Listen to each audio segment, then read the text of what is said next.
Welcome to Below the Line, where we talk about working in Hollywood from the crew perspective. My name is Skid. I'm a former assistant director and your host. Quiet on the set. Welcome back to season 19 of the podcast. Our Oscar coverage is now complete, and if you missed any of those episodes, I hope you'll go check them out. In the meantime, we're back to regular order here at Below the Line. We're talking about Sexy Beast, an 8-episode series that acts as a prequel to the 2000 Jonathan Glazer film of the same name. The Paramount Plus series aired its final episode on February 29th, and my guest today is Matthew Barber, ACE, who's credited as both producer and editor. Matt, welcome to Below the Line. Hello. Hi, Skid. Thanks for having me on. Matt, I'm glad you're here as well. A quick warning for listeners, today's conversation will contain spoilers for the show, so do go check those episodes out and then join us here. So, Matt, as I mentioned, you were both a producer and an editor. Talk to me about the circumstances that you got involved with this show. Well, I came in on the show halfway through filming. They were actually about 2/3 of the way done with filming, and they needed some help in post-production to try to find the voice and the tone. And they were, I say, kind of like they were kind of sort of spinning in the port a little bit. I got a call, it was like right before Christmas, from Nicole Clemens, who runs the Paramount Studios. And she's like, "Have you seen Sexy Beast?" I'm like, "I actually have not." She goes, "Go home and watch it right away." And I took a look at it and I'm like, this is an incredible film. First of all, I'm surprised I'd never seen it. But two, I'm like, how are they going to make this a TV series? So she sent me a lot of the rough cuts that they had.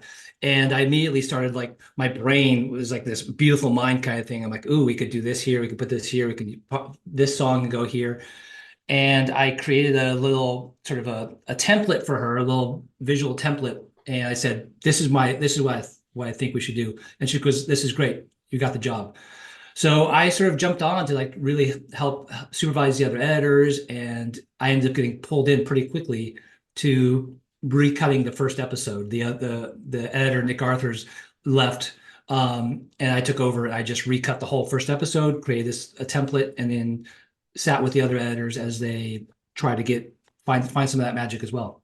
Well, Matt, tell me a little bit more about your background, because I can't imagine that the head of Paramount Plus is just grabbing a list of editors and starting to work down the list. So you've got some experience. You have a lot of experience in editing, it's fair to say, and some production experience as well. And so talk to me a little bit about what your background is and made you ideal for this role.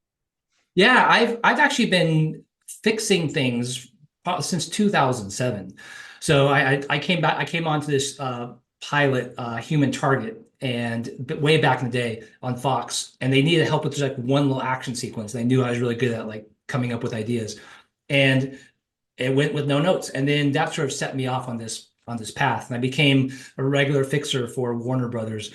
And then eventually I got partnered up with Nikki Toscano, who was one of the showrunners on Hunters and The Offer, and one of my dear friends. And she brought me on to American Gigolo because they needed help. That's a Paramount Plus show. So I'd worked with Paramount Plus on The Offer, and then American Gigolo needed some help. And so I came in as a producer to try to oversee post. And it was such a success for them that they called Nikki up and said, "Hey, can you help out on Sexy Beast?" And she was like, "I'm busy, but grab Matt." So Nicole called me, and then I'm like, "I'm not working, and it sounds daunting, but sure, let's do it." Now, in watching Sexy Beast, and if folks go through, there are a lot of producers on the show. And so with your perspective coming from Below the Line, give a sense to our listeners what your role was compared to some of the other producers and kind of that whole ecosystem, how it fit together. And I'll say you've alluded to it. You came in to do some edit fixes and some solution stuff. But again, as I've always said, unless you actually see the producer doing their work, you can't tell just from the credits. Give us some insights into how it worked on this show. Yeah, I mean, this show is a little different in that it was a UK-based production. So even though Paramount US was working on it, it was their show, Paramount UK was producing it. And so they have a little different system over there. Like the writers, like over here in the US, a lot of times the showrunner is the writer. In the UK, it's the writer writes and the producers produce, so they're sort of separate. So really, I sort of came in, and because I have such a massive background in post, and I've worked with composers. I'm really good at music, and music is I have a music minor, so I always bring a lot of musical elements. I've worked a lot with visual effects, so a lot of my early editing and even directing. Some of my early directing was very visual effects heavy sequences. So I was uniquely prepared to take on this role, which really was helping the entire post team bring this home. So I hired the composer, I hired the main titles company, I worked with the visual effects team that was already in place to do the first pass on a lot of the first passes on these VFX sequences. Now we already had like an amazing production team and a set of producers that were there. I sort of slotted in and was like, okay, yes, I gave them some yeses and nos. So I just became like I was a link in the chain between Paramount and the producers that were already there. And I sort of became the first, line of like, notes and shaping. Meanwhile, I was also working on the edit myself, and I basically was able to get everything into a beautiful little shape to where Nicole and the team at Paramount could take a look at it and go, "Oh, this is great. Here are some notes." Does that answer your question? Yeah, no, I think it does. I think that does kind of explain about you coming into the system that exists and how bringing that Paramount perspective to what they're doing and then sort of tying it into the original movie. I want to go back to that because as you mentioned that your assignment before you got the job was to watch the original film. And of course, folks who are following this, Jonathan Glazer is getting a lot of attention right now for his film, The Zone of Interest, which was well recognized at the Oscars. Give me a sense of what, in watching the film, what about that did you bring to the idea of the series and specifically that first episode? Yeah, it's a unique challenge. Anytime you take a series or a movie that's beloved and turn it into a series, you're already stepping into big shoes, and you have a lot to, not only do you have a lot to work with, but you also need to like make your own imprint. And we were not making a knockoff of the movie. It was its own thing. But for me, I felt like I really wanted it to feel like we were like distant cousins. Like it was a relation, but we weren't doing a twin. We weren't doing a knockoff. So that was sort of my marching orders to everyone. Like we need to find the elements that are we don't want to duplicate anything in the film. At the same time, we want to see like, oh yeah, we're in the zone. We're in the family. So for me, a lot of it was like the intensity and the pace was unrelenting in the film. The editing pattern was unique because for me, I have a very elegant editing style. Like you start with a nice, beautiful shot, and you like maybe are in the medium shots and the wide shots for a little bit, and then there's a big shift that happens, whether or some subtext, and you go into a close up, and you sort of stay in there to create these moments. But with the movie, the film is like in close-ups, like 70, 80, 90% of the time. Some scenes are just all close-ups. And it made it really unnerving. And I'm like, oh, this is really good. We want to keep some of this pace going. So I was really looking at trying to shape the edits and get into the close-ups as quickly as possible. Also, like, I don't know if you know this term, shoe leather. We have this shoe leather, like you have, like you walk into a scene, you say hello, how are you doing? How are you doing? Would you have a drink? Sometimes you have those in shows, and it's beautiful. Other times it's like snooze fest. This film was just so unrelenting. Like a lot of that shoe leather was gone. It was just sometimes you just smash cut in the middle of something, and you're just like, where am I? You're disoriented, but it added this energy to it. So those were some of the elements that I really wanted to make sure that we captured. That this world is such a violent world, and everyone is like hanging on a thread, and there's so many lies and deceits and manipulations. I really wanted it to feel like it could fall apart at any moment. Now, when you're expanding that idea, these themes from the movie into an 8-episode series, is there anything you need to do to, I don't know, sort of fill it out? Because again, the film was very intense. I think that would be hard to maintain for 8 episodes, and not necessarily that you even want to put people in that sort of pressure box for that length of time. But talk to me how you maintain that, what you have to bring to it fresh as an editor inspired by the film, but obviously another level of work. Yeah, there is a lot of backstory. I mean, in some ways, this whole series is backstory to the movie, right? But even within the linear timeline, there's a lot of flashbacks and a lot of contextualizing. And one of the things that we had to do was try to find an intercut that really worked. So there's a whole swath of the series where Gal and Dee Dee, I mean, this is their love story. They're not together that much in the series. So we really wanted to feel like they were always connected. So sometimes we go like, okay, this scene is dragging. It's not really exciting. It's too much shoe leather, so to speak, or just people yammering. But what happens if we intercut Gal and Dee Dee, what they're going through, find a nice song, and then all of a sudden it would come to life because then it just felt like they were thinking about each other while they were doing their banal family stuff, or Gal is with Marge, his girlfriend, but really he's thinking he'd rather be with Dee Dee. So finding the right intercut was probably 90% of the work sometimes. And so before we dive into your work on some specific scenes, were there other themes through the show that maybe a casual viewer might not recognize, but they would benefit if we pointed them out? We really wanted to at least allude to and pay homage to some of the trippy scenes in the film. There's like the bunny monster and the rabbit hunt that they're going on. So we didn't really have those elements, and we didn't want to knock it off, but we wanted to give plant the seeds of those. So a lot of what's going on, especially with the characters, a lot of the actors have talked about this, is that they wanted to find the starting point for the characters how they ended up in the film. So they're different people, but there's also, you can see the seed, they'll grow into this. That's what we were trying to do editorially as well. So you'll see some on occasion, quick little flash cuts and dream sequences to rabbits and snakes and some of the more natural elements.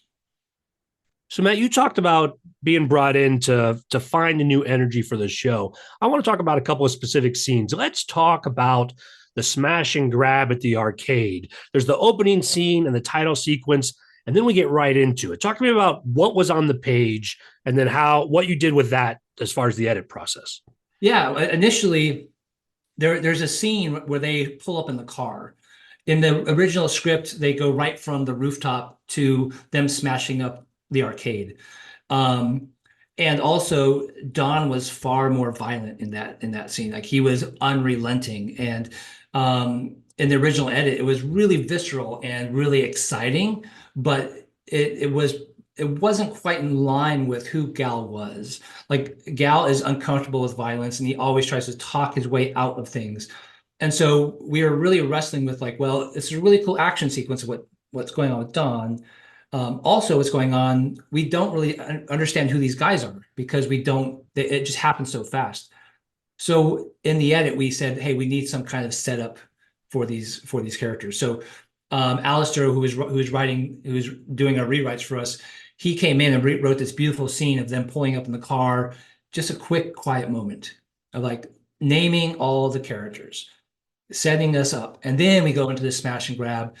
And at that point, we're we really want to make sure that we preserve Gal's character throughout this whole, the integrity of his character has to hold sound. So, and we also want to show how crazy violent Don can get. So we really cut that sequence down. I mean, we probably did 10 or 15 edits of it till we got just the right amount of violence to say, for the boys to get what they want to get, this information of this safe to the combo combo to the safe.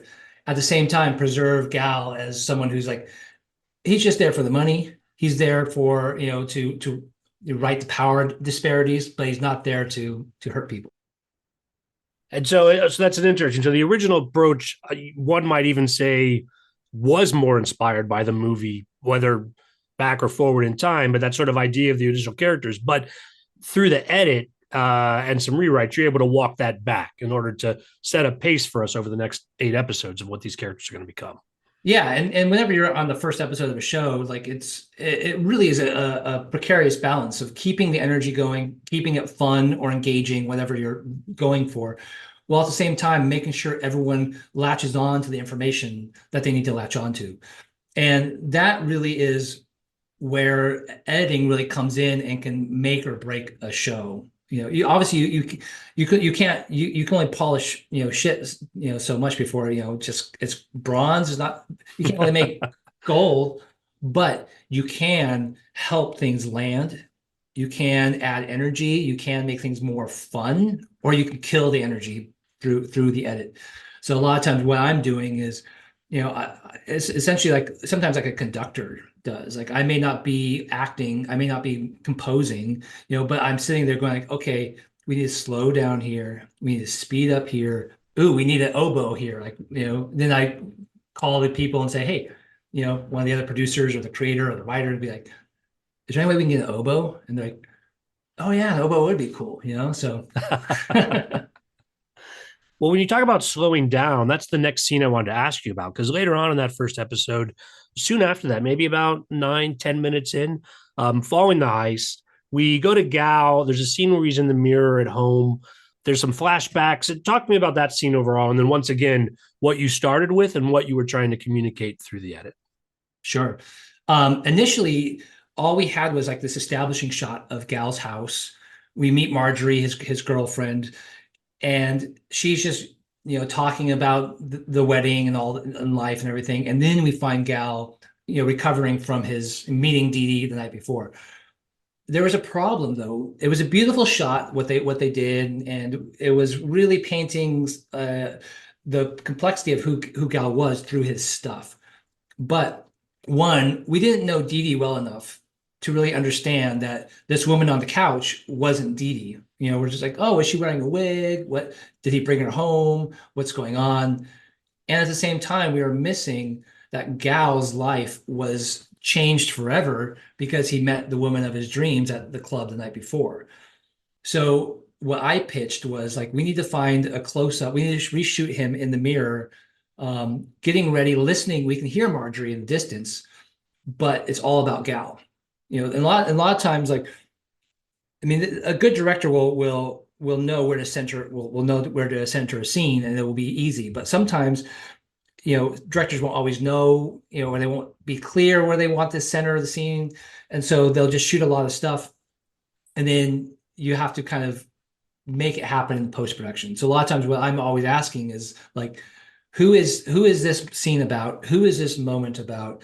And how can we center that character, or the edit around that thing? Do I always get it right? No. Sometimes the director or writer will come and say, actually, I want to center it around this person for this reason. I'm like, oh, great, awesome. We'll flip this whole thing around.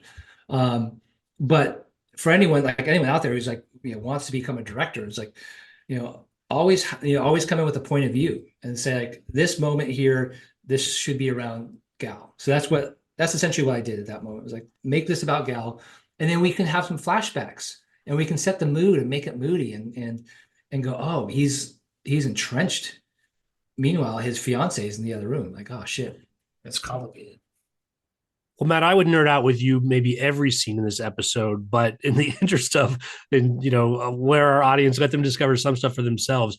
I do want to jump ahead to the last episode where you said you also came back in as the principal editor. Talk to me about the heist we've been building up to for the entire series, and it really kicks off episode 8. Yeah, and I actually I co-edited that with Paul Knight. So, and Paul Knight is a fantastic editor, and he was tasked with cutting both episode 7 and 8 at the same time, and it just became too much work. So I came in to really help him, especially with that heist sequence, and the whole series. Nicole really wanted us to find a place for the kinks, and we have like one of our actors has a connection with the kinks. So we're just all right. I was trying to find a place. Nothing was sticking. And she asked me every episode, "Did you find a place for the kinks?" I'm like, "No."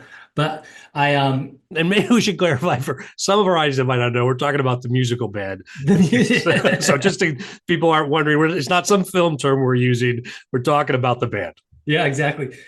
But I heard I would often like take a walk. I live up in Portland now. I moved up here, a couple years ago, and there's so much green space. I just go out and walk and listen to music, and I just catalog songs that would capture Gal's headspace. And I met a girl, and I'm like, this could be interesting. Maybe instead of having like this, action song or techno driving, score, what if we open up with Gal just not like just in this heist, he's bleeding out, he wants to be in Spain with the girl he loves. That's all he's thinking about. This song is perfect. So I really fought for it, and I cut the whole beginning sequence to that song. And there was some resistance initially because everyone, I think, really wanted it to be like this hard driving, score. But I really, really fought for it because I think it really sort of set us in the right headspace of this whole show is a love story. It's not about the heist. It's not about the violence. It really is about a love story set in that world. And so after that, it was like then trying to find all the right pieces to intercut. There was so much intercutting, so many stories moving around, so many, and at the same time, we had such little time on like, if you look really closely at the actual, mansion, at the estate, the palace, you're going to see a lot of the rooms are like the same rooms on repeat. We just kind of flip things and cut things, just because we didn't have enough time to like really shoot all the rooms, but we had to make it feel massive and expansive. And so from the heist, we got to the second half of the show. Really, you have the first half is the heist, the second half is the wrap up. And there are a number of endings. Spoiler alert. It's like Lord of the Rings sometimes. So many freaking endings. But this is where it was a really interesting balance between Nicole and I, Nicole Clemens at Paramount. And I really fought to have the back half really intercut the way we've been doing the whole series. These two characters intercut, these three characters intercut, and just this keeping up this drive and this pace. But she really wanted to feel all the moments, feel all the characters, feel all the scenes. And I was really resistant to it. I kept trying to like crack it. I'm like, I know I need to find the right intercut that'll make this work. And me and Paul, the other editor, was like, we've just tried everything. And Nicole just kept saying, no, I think at this point we've earned the right to just like slow down. So we kept it pretty linear. Like, there aren't a lot of intercuts. There are a few, but we really pulled back on it and just let the scenes play. So that's like an example of sometimes it doesn't matter how much I like something. This is a collaborative business. So I think for any position, like sometimes like I really like an edit or I really like a camera setup or whatever, and there's someone up the chain who's like, no, I want it to be this. So I still try to find some magic and love, and then I have to fall in love with that new structure. Well, Matt, I want to bring it back around to the beginning. We talked about you getting the assignment to go watch the 2000 film. I also went back and watched the 2000 film before I sat down to watch the series. Do we think that's really important for people to do? I mean, again, there are layers that I got from that, but do people need to watch the film to see where we're going with this? No, you don't have to watch the film. In fact, it may serve you to wait to watch it. They are different things, and there's no information in the film. Like the film itself, there wasn't much backstory. It alludes a little bit. There's a few little like Easter eggs in there that we like, we just a little seed that we expanded on and we made like a meal out of. But for the most part, they're their own things. Without spoiling all the specifics, the series does not exactly zip right up to the film. So there's space there for more story to be told. What can you tell us about a second season? Well, there's not much to say. Like Alistair is writing away right now, and I don't know much. I know like Gal and Dee Dee are back. I know Don's back. I know Teddy is back. So I know who's back. There's one character who may or may not be back. I do not know yet, and I'm not going to say anything. All right, Matt, like any good heist, you're keeping the details close to your chest. I totally get it. We will be watching for it, though, and look forward to following up when we know more. But on that note, we'll call it a wrap. Matt, it was really great having you here. Thanks, Skid. Thanks for having me on. Listeners, I always appreciate your feedback. You'll find my contact info at our website, belowtheline.biz. That's B-I-Z. You'll also find past episodes, including the before-mentioned Oscar series, where subject matter experts talking about the technical categories. You should check that out if you're not aware. You'll also find links to our social media. So again, check us out at the website. So Matt, where else can listeners go to check out your work? I have a bunch of things up on Vimeo. I don't have a great direct link, but you can also check out my IMDb. MatthewBarberAce.com has some stuff. And my new show is going to be out on Peacock sometime next year. It's called Long Bright River. I'll be Long Bright River. Sorry, Long Bright River. No worries. No, it's Long Bright River. No, my next series is Long Bright River. It's going to be on Peacock. And I'm one of the editors on the series. All right, well, watch for that. Matt, this was fun. Thanks. My closing credits, thanks to Curtis Five for our music, John Wan for our logo, and to all of our listeners, I appreciate you. Please rate us wherever you get your podcast and tell your friends. Thanks again from Below the Line.